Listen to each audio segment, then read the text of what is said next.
Hello students, DBMS में हमारा next topic है closure of set of functional dependencies. Now what is closure? For example हमारे पास एक फंक्शनल डिपेंडेंसीज का सेट है, ठीक है। ये सेट है जिसमें कुछ फंक्शनल डिपेंडेंसीज अवेलेबल हैं और इन फंक्शनल डिपेंडेंसीज को यूज़ करके हम न्यू फंक्शनल डिपेंडेंसीज कुछ डिराइव कर सकते हैं, ठीक है। इनको यूज़ करके हम कुछ न्यू फंक्शनल डिपेंडेंसीज डिराइव कर सकते हैं।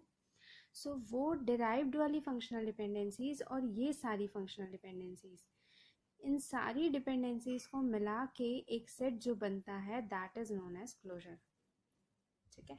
क्लोजर को हम एक प्लस साइन के साथ डिनोट करते हैं, ठीक। तो अपन सॉल्व करके देखते हैं एक एग्जांपल।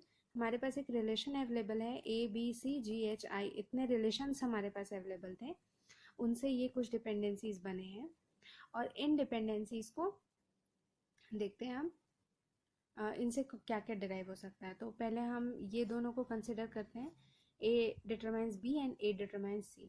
तो if A determines B and A determines C, तो हम एक चीज़ लिख सकते हैं A determines BC, union rule कहता है, ठीक।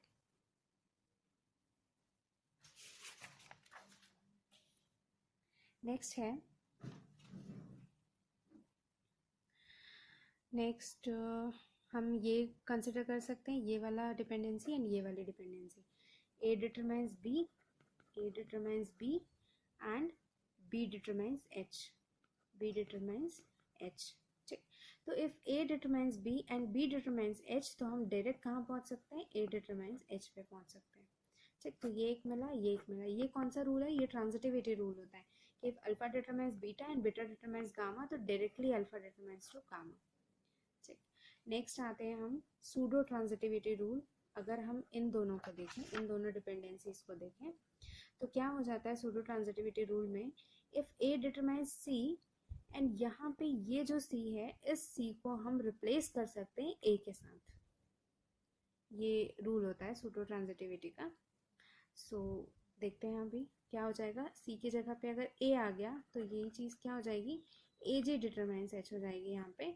और वही चीज़ हम इसको और इसको लेके भी अप्लाई कर सकते हैं ना, यहाँ पे भी C है, इस C को भी हम A से रिप्लेस कर सकते हैं because C is functionally dependent on A। तो यहाँ पे हम AG टेंड्स टू, मतलब AG डिटरमाइंस I लिख सकते हैं, ठीक है।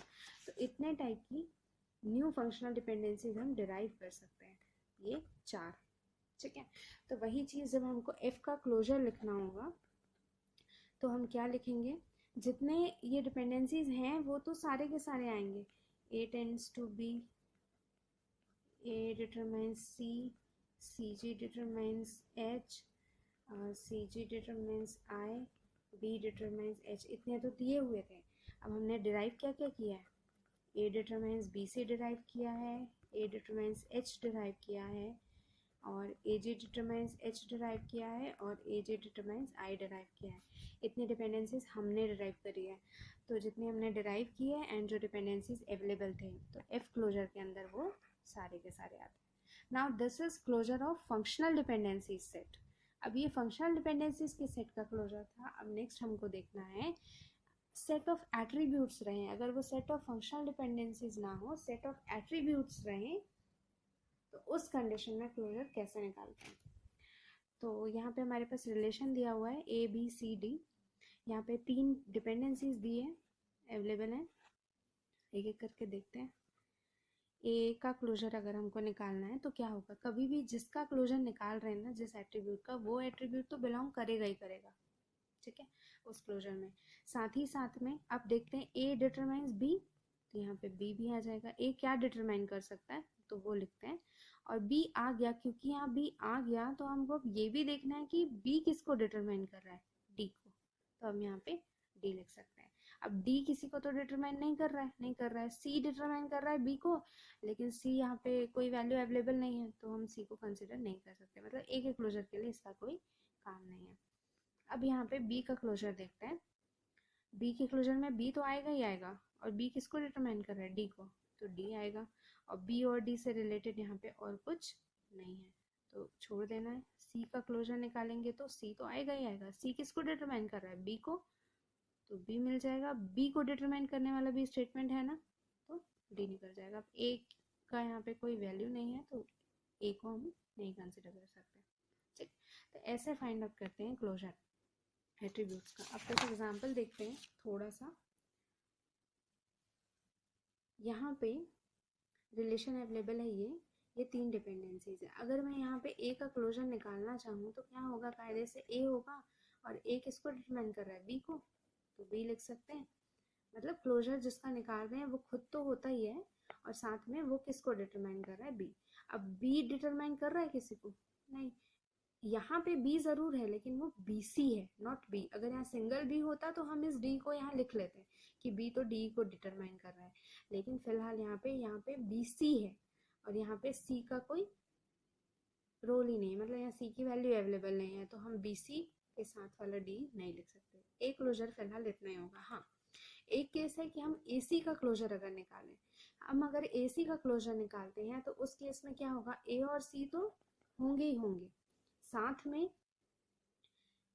ए किसको डिटरमाइन कर रहा है, बी को, तो यहाँ बी भी आएगा।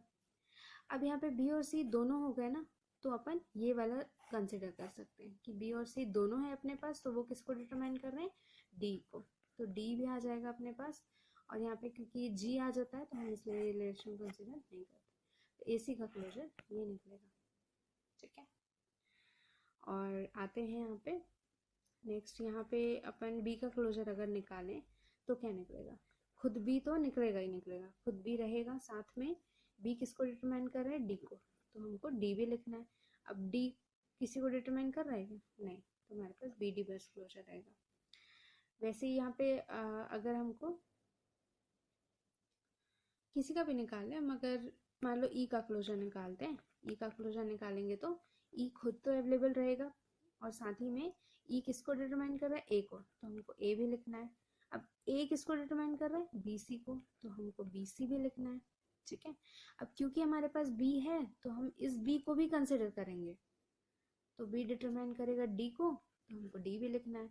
अब यहाँ पे सी और डी दोनों आ गया ना, तो सी और डी दोनों का देखेंगे तो ई तो ऑलरेडी है, तो बस A B C D E सारे रिलेशन यहाँ पे आ गए। तो ऐसे क्लोजर फाइंड आउट करते हैं। यहाँ पे हम अगर ए बी का क्लोजर निकालते हैं मान लीजिए, तो ए और बी खुद तो होगा ही होगा और साथ में ए बी किसको डिटरमाइन कर रहा है, सी को, तो हमको सी भी लिखना पड़ेगा। ठीक है, अब यहाँ बी सी दोनों मिल गए ना हम लोग को, तो फिर हमको ये रिलेशन भी, ये वाली डिपेंडेंसी भी यूज करनी है। तो बी सी साथ में ए डी को कर रहे थे, तो ए तो ऑलरेडी है तो हमको क्या लिखना है, डी। अब हमने डी लिख लिया है तो डी किसको डिटरमाइन कर रहा है, ई को। ठीक है, तो हमको ई भी लिखना पड़ेगा। ए बी सी डी सारे आ गए। अब यहाँ पे सी एफ की बात है तो सी एफ में से सी तो अवेलेबल है, एफ अवेलेबल नहीं है, इसलिए हमको ये वाला डिपेंडेंसी काम का नहीं है ए बी क्लोजर के लिए। मतलब अब यहाँ पे तो ऐसे एट्रीब्यूट्स का क्लोजर फाइंड आउट ऐसे करते हैं, बट यहाँ पे एक क्वेश्चन आता है इस टाइप का भी कि अगर हमारे पास रिलेशन है और इतनी सारी डिपेंडेंसीज हैं और हमको ना यहाँ पे क्लोजर निकालने किसी ने नहीं बोला, हमको क्वेश्चन में ये दिया हुआ है, इसका मतलब है कि B C D determines H होगा या नहीं होगा। मतलब इतनी सारी डिपेंडेंसीज हैं तो ये वाली डिपेंडेंसी वैलिड है कि नहीं है, मतलब B C D determines H या फिर H is functionally dependent on B C D, ये वाला स्टेटमेंट या ये वाली डिपेंडेंसी वैलिड है या नहीं है इन सारी डिपेंडेंसीज के हिसाब से, वो बताना है। तो वो निकालने के लिए भी हम क्या करेंगे, बी सी डी का क्लोजर निकालेंगे। अगर उस क्लोजर में कहीं एच आ जाता है मतलब ये वैलिड है, नहीं आता तो नहीं है। हम चेक करना शुरू करते हैं बी सी डी के लिए। बी सी डी तो खुद तो बिल्कुल होगा, मतलब खुद अवेलेबल तो होगा। अब सी डी डिटरमाइंस ई, तो यहाँ पे ई भी आ जाता है। ई डिटरमाइंस सी, सी तो ऑलरेडी है। ठीक है, और डी डिटरमाइंस क्या आया, ए ई एच, तो ई तो ऑलरेडी है, एच ये भी लिखना पड़ेगा।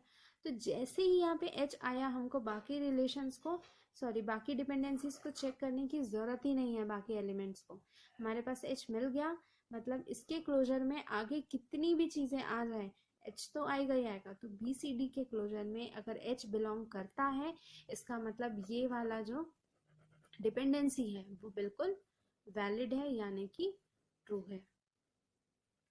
ठीक है। तो ऐसे अगर क्वेश्चन आते हैं कि इतनी डिपेंडेंसीज के बेस पे ये बताना है हमको कि ये डिपेंडेंसी भी ट्रू है कि नहीं है, तो उस केस में हम इसका निकालेंगे क्लोजर, और फिर जैसे ही एच आया मतलब इसलिए वैलिड है। ठीक, ओके, थैंक यू।